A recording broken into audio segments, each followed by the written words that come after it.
Hello, everyone. This is Saima, and today's episode is about truth telling in narcissistic cultures, do's and don'ts. So, if you're going to be that person, then how to do it and what not to do. So, let's get started. Truth tellers in narcissistic cultures, it starts early. So, narcissistic cultures don't just happen, narcissistic cultures are in the family system as well. So, in the family system, if a lot of satire, rage, anger, ridicule is used to shut down family members or to gaslight them, to say that what they're saying is not true without actually looking at the evidence or proof or listening to them, that's going to create an environment that is less conducive to growth and to development. So let's talk a little bit about that. All right. So, number one, narcissistic families have a tendency to have an unequal level of power between family members. So, for example, if it's gender based, then when dad says something, it's gospel, it's truth. When mom says something, it's not entirely that important. So, first of all, that inequality between the two, or for example, if mom says it and dad doesn't say it, so it's fine, we can get away with, or vice versa, dad can't be taken seriously. So, if there is that sense of disequilibrium in the family dynamic, one person's word has more truth than another, there will be some kind of a power struggle because there is a inequality there. So whenever there's a power struggle, there is an attempt for the system to correct itself. So I'm right now looking at family as a system, and when the system tries to correct itself, there's bound to be in that dynamic a truth teller. Somebody is going to try and unravel all of this and try to get to the bottom of it. So there's opinion one, very strongly stated, very much there, and opinion two, which is the opposite. So the truth teller is going to find out what the truth is about something. So, in a family system, usually in a narcissistic family system, because of the fundamental inequality, there's going to be one person who always gets the blame. That's the person who acts out the family's problems by being, really difficult. Maybe their school grades are going to go down. Maybe they're just going to be very anxious and act out or get angry. That person or that child will be the problem child. Often, the problem child becomes the scapegoat. That's the person everybody blames for the problems in the family. So let's get this straight. So that bad guy whom everybody's kind of dumping on, is that person is actually a symptom of the issue. Okay, so then there is another family role that happens in these dynamics, and the second family role is the person who becomes invisible because they just can't take the tension and the conflict and the confrontation and whatever it is that's going on. That is, the reason behind everything. That person just can't deal with either the truth teller who's trying to confront the scapegoat, and the scapegoat who's just trying to uh, basically draw attention to themselves because they're not getting that attention. And so these roles kind of go on and on in the family. Now you may, notice what role you played in your dynamic, and if you do, then just post down below whether you were that invisible person who just wanted to keep the peace all the time. Were you the truth teller who was constantly trying to challenge the power dynamic, or were you the scapegoat who was trying to get attention? So just put that down, and let's see how many people have that response. Okay. So the person with the narcissistic qualities will use certain tactics that are actually categorized as emotional abuse in psychology, and they are stonewalling, refusing to talk, threatening to leave the family, or actually leaving the family. They may also use satire, guilt, rage, ridicule, and blame to control the other people in the dynamic. The narcissist, um, what's the game? Like, what does the narcissist want when they use all of this? They're doing this mostly because they're very, very insecure. And that's the reason why they're using these tools in order to build up their sense of confidence or power. Fundamentally, they may feel like they are the victim, or they may be very pissed off at life because life hasn't done what they wanted it to do. They haven't got what they wanted from life. So there are two reasons why narcissistic people who hire in the traits of narcissism may actually try and control the family dynamic or express their emotions in this very dysfunctional way. So, cultures that have this happening more often are cultures where there is a lot of unequal power. So, the elites of the culture, maybe the 5%, maybe the 10% control most of the wealth of that culture, that society. Or there is a lot of poverty below a certain level. So there's these, clump of people who've more or less able to eat and able to live comfortably, and there's this huge, foundational lack underneath. So that's one type of culture. The other type of culture is where there is a lot of disbalance of power because of gender. So I'm using the cultural lens because that's actually rarer to find in psychology, and to understand this from a cultural lens becomes very important when we're coming from a multicultural background. So then there is this inequality of genders, there's an inequality of wealth or status. In those situations, there is a power struggle. Inherently, people are going to feel more threatened and less safe. So there's going to be this inherent power struggle. And that inherent power struggle is going to come out in dysfunctional behaviors, both at the family level and at the social level.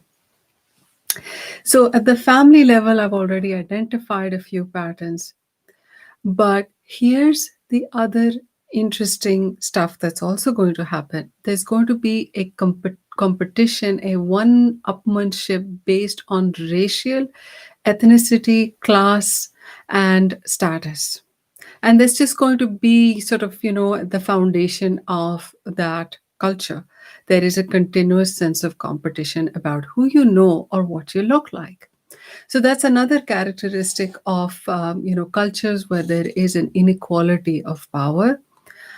Okay. Okay. Now let's take this down to the family. In the family situation, if the breadwinner has had to display certain characteristics in order to cope in the culture, or the culture is the way it is, that expects a man to be brutal or ruthless and expects a woman to be very submissive, and that's how the culture works. So it's perhaps the man or the breadwinner, the person who's bringing home the money, is very autocratic, very controlling, very powerful, and the secondary caregiver has no access to support. Like, it could be a he, could be a she. Actually, it doesn't matter what the gender is in this situation, but basically, what we find is that the secondary person who's doing most of the caregiving with the children. So this is the caregiver who is spending time with the children. If this person has very little authority, very little power, or their opinions are basically trashed, narcissistic patterns are going to develop. So a lot depends on the kind of signaling and the relationship between the caregivers. A lot depends on how narcissistic families develop in the awareness and the way they're able to, resolve conflict. If the secondary caregiver always has to bow down to the primary, or the primary has to bow down to the secondary, and that's always the pattern, it's not actually healthy. It's not healthy. By secondary, I mean the person who is not doing most of the caregiving for the children, because we're talking about the mental health of the children in such a family system.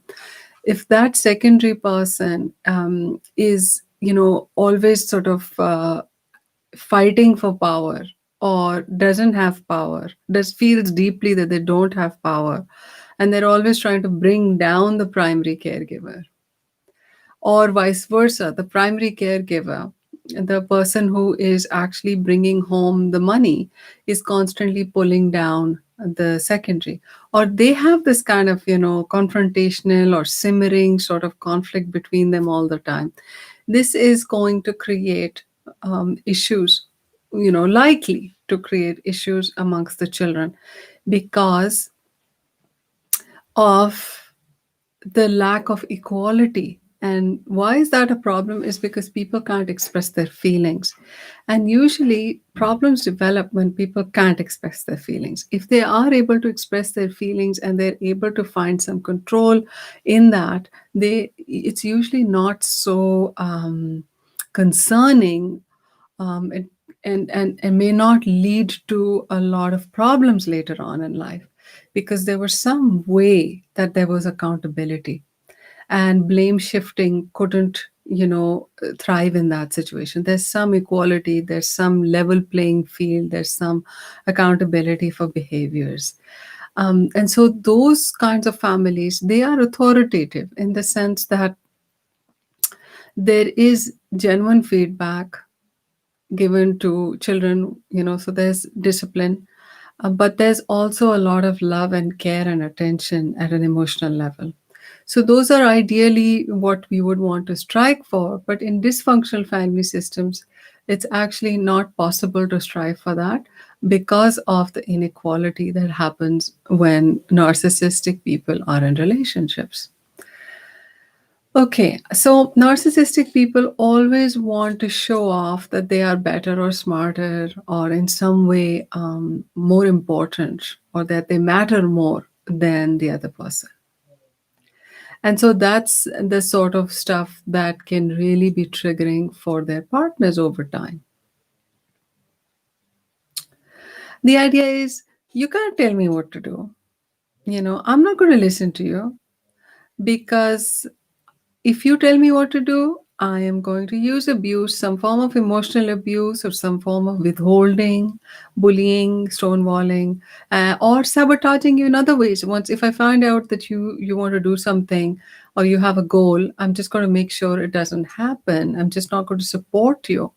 So these are all ways in which people with a higher degree of narcissism can get back at anybody whom they feel is taking away their power or threatens their power in some way. So this is the nasty side of narcissism, and that kind of personality, which leads to a lot of inequality, and interestingly enough, gives rise to the truth teller, a truth teller who wants to confront all this, who wants to bring it out in the open, who wants to have a discussion about it. So, truth tellers are in families. They may occupy that role in families, but truth tellers can occupy roles in social networks as well. and they are actually quite interesting, and they can come up in political life. We can see truth tellers in media, in psychology, in places where there is a need for a social justice.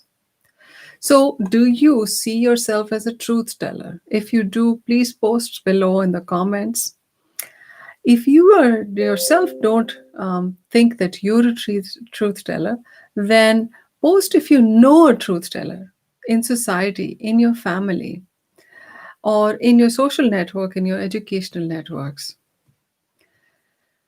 The question though is, if you're a truth teller or you want to take that role and you want to confront narcissism or you want to confront inequality, one thing we need to get very clear on is, why do truth tellers do what they do?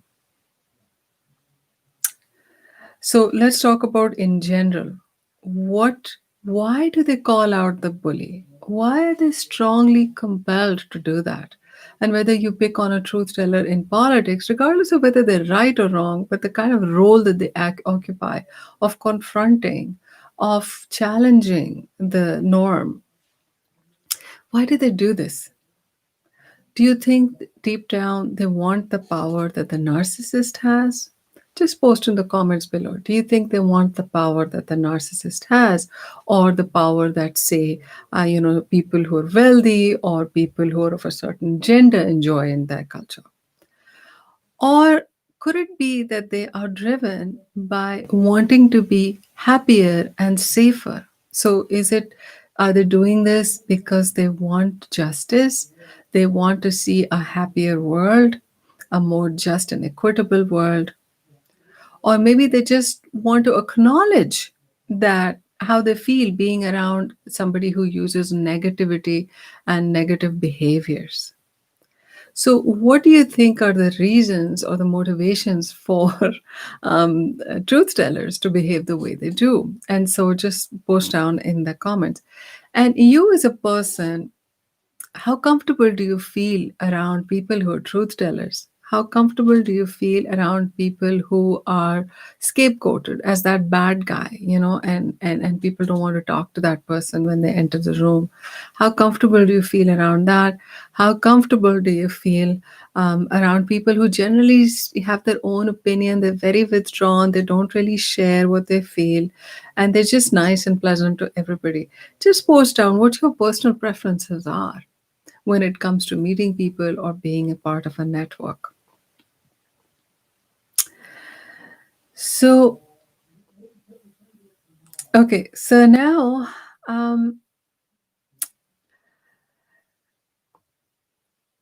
so there's one more concept that I think is super important, which is the locus of control and the locus of responsibility. So, this is about mindset. The mindset that feels it has a lot of control or believes that they have a lot of control, that if what they say matters, what they do matters, behave a certain way. They think things are going to happen just because they ask for it. They may appear to be a little bit entitled because they're like, oh, if I call the phone, if I call these people up and complain, they're going to fix it because they think they have control. And they may have a high degree of responsibility as well. So, say for example, if they see something not being done properly, say garbage, on the street, these people will be driven to pick up the garbage and put it in the trash can. So they are highly responsible, and they also feel that they have a lot of control. These kinds of mindsets actually come about in cultures where there is a level of individualism. There's a higher level of individualism. There is a higher sense of perceived power in these people. They may be coming from the more powerful upper classes or the elitist classes. And so they may have this deep inbuilt sense of entitlement. And they can be in individualistic cultures, they can be in collectivistic cultures. Collectivist cultures, sometimes we have people with incredible amounts of power. They come from the more elite stratas of life, and they can literally pick up the phone and get stuff done. So they're going to have a high locus of control, and they're going to have a higher locus of responsibility as well, many times. Sometimes they have a high locus of control, but not a lot of responsibility. And do you think that person with a higher degree of control but with a lower sense of responsibility for their life, what kind of person would that be? Would that be more on the narcissistic scale, in your opinion, or lower on the narcissistic scale? So, by narcissistic scale, I mean people who are motivated only by selfish motives, not motivated by the well being or the happiness of other people. Narcissistic means people who lack empathy and remorse. And these are people who can use other people without any shame or guilt. Okay. Mm, so they will literally be into a person just to get a kick out of it. They want to get some validation. That's it. If you praise them, if you say you're amazing, you're awesome, that's it. That's all they really want from you, and they'll get quite attached to that, and they will need you for that supply. So that's what I mean by higher on the narcissistic traits. So how does control and responsibility come into that? So narcissism is also like affected by the culture, and the culture also has an effect on how we see narcissism. So in more individualistic cultures, you'll see a sense of entitlement. You'll also see a sense of perfectionism, a sense of being driven, being very focused on results. People who get very easily angry and triggered when things don't go their way. But the difference is that if you tell them about it, if you tell them that, hey, the way you're behaving is like this, um, people who are kind of not really narcissists as such, they don't have the issue of that we call narcissism in psychology, they're going to reflect, and they're going to have feel remorse at some point, even if they don't do it right there and then. They're going to go back in life and they're going to be like, gosh, I must have appeared pretty mean. And they're going to make an effort to change. They may or may not actually come out and apologize, but they'll make an effort to change. So that's, individualistic cultures, they're generally a little bit more on the narcissism side, but they're also very high on the responsibility side. So they do eventually take responsibility for their actions. Then there's another kind of narcissism that we find in more collectivistic cultures. And this kind of narcissism is of being the victim no matter what.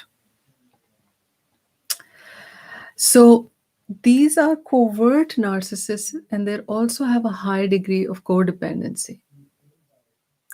So these people they have a low sense of control. They can have a really low sense of, what can I do? I can't change anything. That's their mindset. Oh, I'm not going to pick up the phone because there's no control over what I'm feeling. There's no control over what people are feeling or doing. What does it matter? No control. And they'll also justify their sense of low control. They also have a sense of low responsibility. How does it matter to me what's happening in the world? Why should I care? If somebody I love or care about, or is a loved one, is a family member, if they're going through something, well, that's not my problem. They're going through something, and it's not something I can help them with. So there is emotional dysregulation in this kind of a mindset as well, and there is this mindset is also narcissistic because they always want what they want. They're not able to control themselves. They're not able to sort of tell themselves it's okay if I don't have something. It's never enough. And in this kind of narcissism, it's also often comorbid with depression, anxiety, or other psychotic problems or mental health issues. So there's a lot of codependency in this spectrum. They feel like complete victims all the time, and it's very, very draining. It's actually quite narcissistic as well, because they don't take responsibility for anything they did or said or how it affected other people. They struggle to feel responsible for that, or try to change that or make amends for that. That's not how they swing, you know. So there's this sort of covert narcissism in and codependency in collectivistic cultures. That's very often I've noticed in those cultures. Whereas there is a sense of grandiose narcissism as well in those cultures, depending on whether this person was born in a more wealthy end of the society or not. So the grandiose one is where they feel high sense of control, but they feel very low on the responsibility spectrum because narcissism is characterized by low levels of responsibility and blame shifting. So in those cultures, you will see these very grandiose, maybe politicians, for example, or very, people who consider themselves very important. They're going to be really talking about themselves, really focused on themselves, and they're, very, very selfish. But they always come across as the victims, even though they may be doing a lot of corrupt things. They may talk about themselves as complete victims, and they always blame other people or the other political party or the opposition. And then they just can't change. So if you see them, how they behave in the most interesting ways in the political scenario, it's always the other person's fault, and they expect the other people to change. And there's a very low empathy and remorse for the person on the ground, and they will rarely, if ever, consider the reactions or the impact of their words on other people. So they may be very rage filled, they may be ranting a lot, yelling a lot, and may even resort to some very, very toxic language. And somehow, because there's so much codependency and there's so much, victimhood in that society, people can actually be drawn to that kind of power. Because if given a chance, the marginalized, the people who are on the outer end of that society, would behave the same way. Because at the heart of it, at the root of it, there is narcissism, and narcissism is accepted. So I hope I've made my point clearly that the uniting factor in any culture is the lack of empathy and lack of remorse. And so somehow, what I've noticed and what we all know is that there is a limit to which people tolerate that kind of blame shifting, that kind of lack of responsibility. And sooner or later, there are movements that kind of try to equate the balance of power. So, do you find yourself supporting those kinds of social justice movements? Are you somebody who's convinced of the value of social justice? Or are you somebody who's struggling to cope in a narcissistic culture and you're kind of wondering like who to support? Because when you look at the stratas in the lower levels, dare I say it, the more marginalized, they're as narcissistic as the ones with the power and the money and the authority.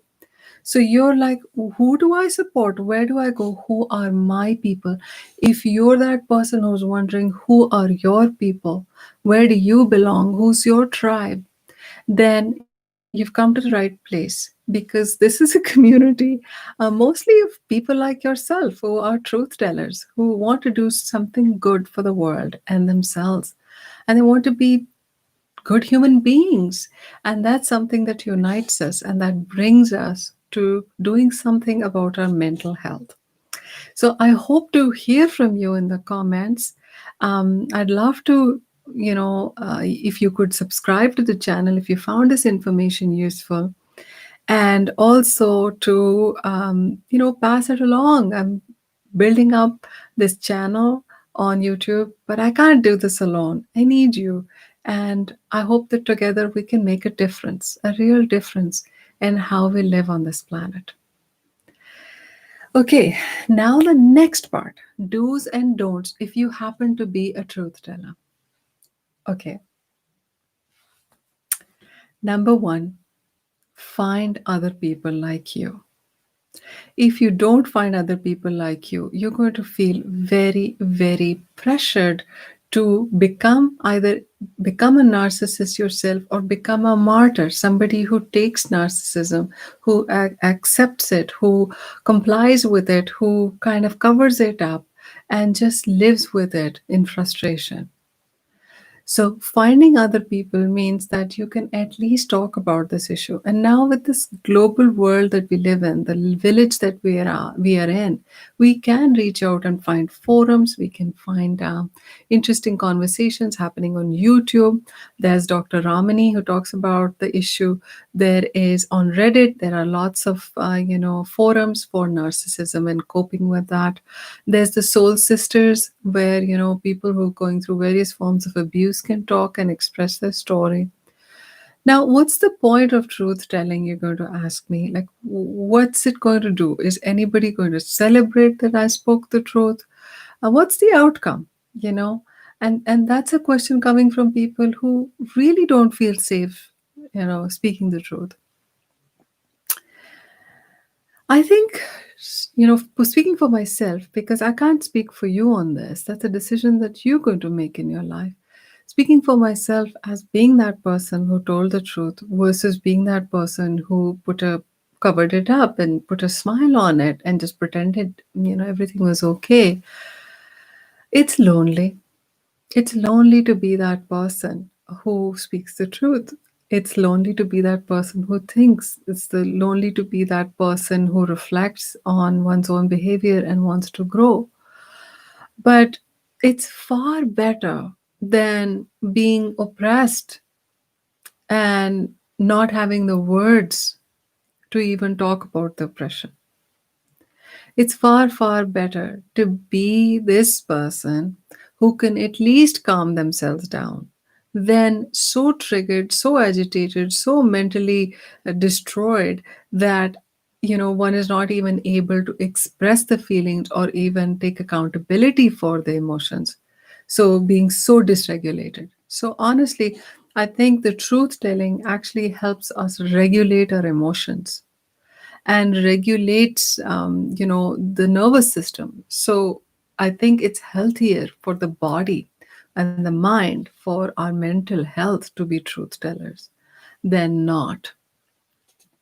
Because truth telling has a way of calming us down, and it's amazing how that happens. As soon as people are able to express what's really going on, they receive a level of insight from their contemplation, from their self reflection, that helps them make the changes and take those actions that move them forward in life and hopefully to a better future. But what's better?